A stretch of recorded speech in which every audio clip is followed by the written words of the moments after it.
পর্যটন সাগরে অনেক পর্যটনের সম্ভাবনা আছে।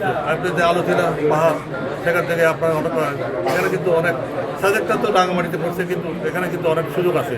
এখানে যে এই যে আপনার যে আলোচনা যে সড়ক, এগুলো আমি মনে করি যে এগুলো সমন্বিত উদ্যোগ নেওয়া ভালো পর্যটনের ক্ষেত্রে, বিশেষ করে শুধু খাগড়াছড়ি না, আমি 3 পার্বত্য জেলার পর্যটনের যে উন্নয়নের ক্ষেত্রে আপনারা সাজেশন দেবেন কী করা যায়। এগুলো আন্তঃ মন্ত্রণালয় পর্যটন মন্ত্রণালয়ের সাথে বসে আমরা এগুলো বিস্তারিত আলোচনা করে আমরা কার্যকরী পদক্ষেপ নেব।